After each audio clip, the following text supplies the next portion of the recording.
Tim Panasic with Gibbons Motor Toys. Today we've got a Kingfisher brand new 2024 2175 Xtreme Shallow. So the 2175 Xtreme Shallow has been in Kingfisher's lineup for a number of years. Just recently, however, it's been powered with the Inbar 2.3 EcoBoost engine. We'll talk about more of that once we get inside the boat. In the meantime, we'll show you the 2175 hull.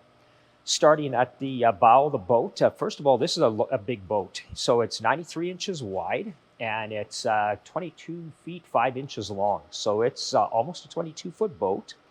And what's unique with the 2175 Xtreme Shallow is that it runs an 8-degree dead rise. So you'll see that both here in the bow, and we'll show you that again in the stern. But you can see that it's a relatively flat boat.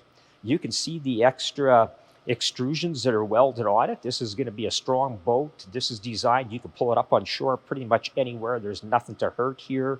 You can see that we've got the UHMW down the center. This does have the upgraded quarter-inch bottom, one-piece quarter-inch bottom, as well as a quarter-inch internal intersection of the boat, which is also made of 5086 aluminum, so a harder grade. So essentially down the keel of the boat, you've got a 1/2 inch of aluminum with the UHMW on top of that. So you got lots of beef there. You can see that it's a full reverse chine hull. This does have the optional full side paint. So you can see that we've got the also the Xtreme decal on here is an option. So that just adds aesthetics to the boat, makes it a very good looking boat for an Xtreme Shallow application. The trailer is an easy loader, 4,000 pound. It's equipped with hydraulic surge brakes with disc brakes as well. It's got the upgraded aluminum wheels, just to add to the aesthetics. As we make our way down the side of the boat, we'll look at the stern here and we'll point out some features. This has got an optional boarding ladder you can see that straps up underneath the swim platform, so it's out of the way. This has got the upgraded split duct reverse. What that means is you have way more thrust in reverse. It works awesome. There's definitely lots of thrust, no lack of reverse in this boat. This also has a quick ratio steering, so that makes it so that this turns almost the same ratio as what a sport jet does. So that's a very nice feature for better handling, less movement of your arms when you're steering. You can see the quarter-inch one-piece bottom. You can see the UHMW in the center here. And you can see, of course, the heavy-duty Easy Clean.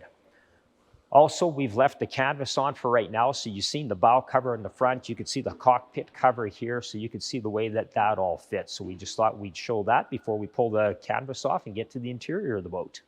Starting at the stern of the boat, we'll basically cover the canvas. So you can see the bimini top will store in either the arced position, or this has got the optional slide rails. So this will actually fold and lay right back on the back transom. So you have two choices where you want to store the canvas. This also has side curtains, so it's basically a complete bimini top. As for the rest of the interior, this has got the optional 36-inch bench seats, which is really nice. You can comfortably seat 2 people on each of these. You can see the Kingfisher has added these grab handles here. So there's grab handles on each side. So there's just additional, that's a nice feature that was just added for 2024. You can see that they've got the King deck material on top of the engine cover here. So that makes for a nice comfortable surface to sit on, stand on, whatever it may be. If you're using this boat for fishing, we've got the back jump steps here. So this is a really easy transition to get out on the stern here. So again, whether you're doing water sports, fishing, have to get at your Easy Clean, or just getting in and out of the boat on any river, this is going to be a really easy transition to get in and out of. These seats all have very good storage underneath them, as you can see here. This has got the optional carpet, which is just on the sides and only on the upper sides and in these storage trays. And the reason for that is it just keeps the boat quieter, and it keeps any tools or items, paddles, fishing rods, whatever you got there, it's just going to be less vibration, less rattling. Yet the boat's going to still be super easy to clean because you can see it's a Zolatone paint everywhere else. So this is going to be a very easy boat to spray out and keep clean.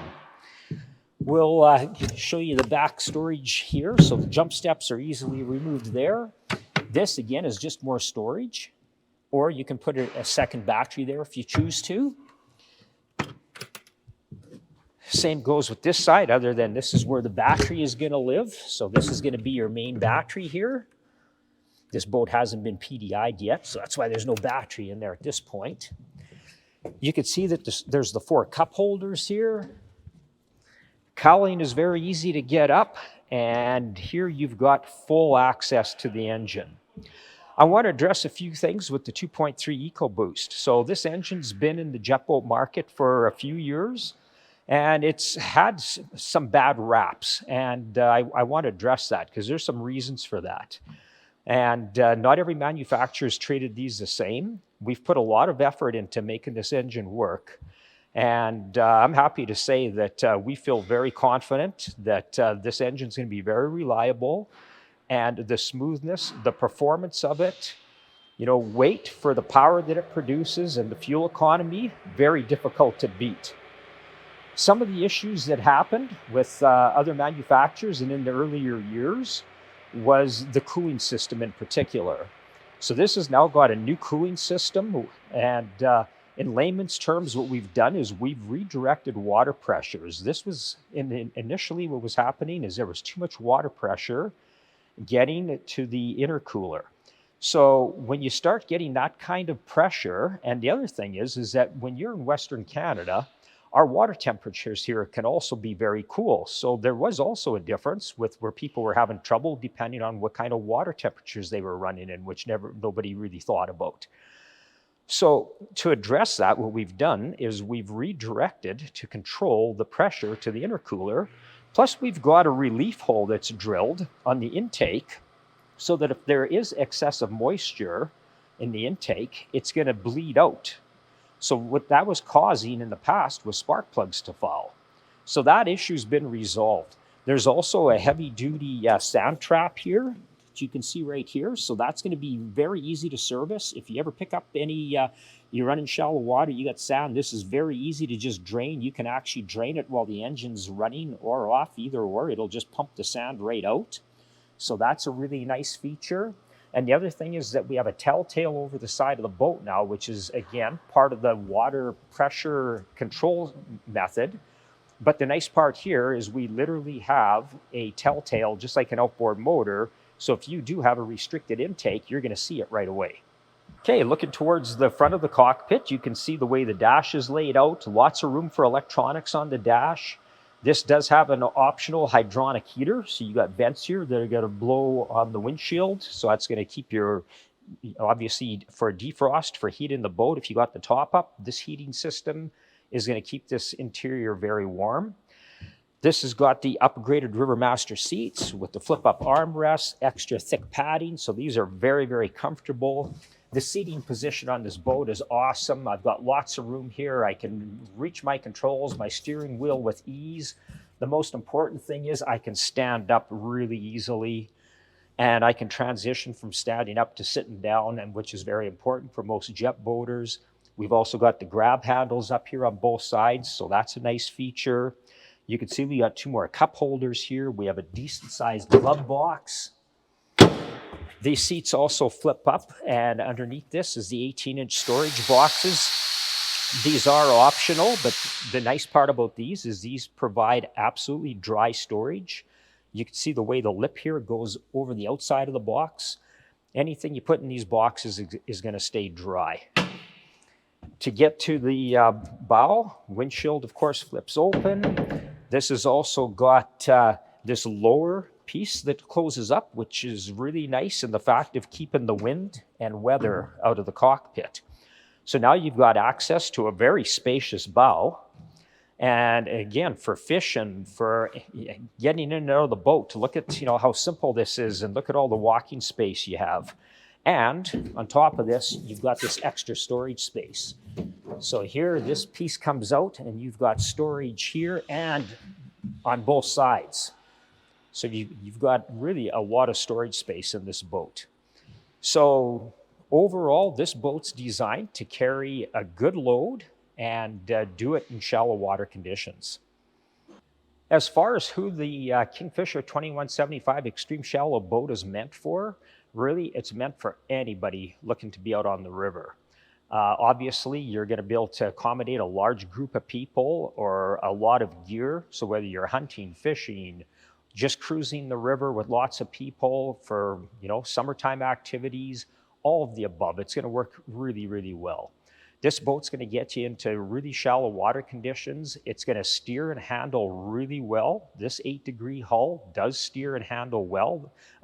Some boats don't work as well. I can honestly tell you this thing steers as well as any other 8-degree bottom hull on the market, better in most cases. With the EcoBoost, you're going to get excellent fuel economy. And what's really important is it's a very quiet boat. So you're going to be able to run in this boat for hours and not have to be yelling at each other and have ears ringing. So that's a really nice feature. And if you ever do get stuck, you're not looking at tons of weight to have to push. The person that it's not going to be meant for is really anybody that's looking to get out on a lake, rougher water. With the 8-degree bottom, it's just going to be a rough ride in rough water. So that would be really the exception. If you're only going out on a lake once in a while, by all means, it's going to take the rough water. It's just not going to give you the smoothest ride. Hopefully that helps you guys understand the 2175 Xtreme Shallow a little bit better. And as always, please subscribe to our YouTube channel and subscribe if you want to see more videos like this.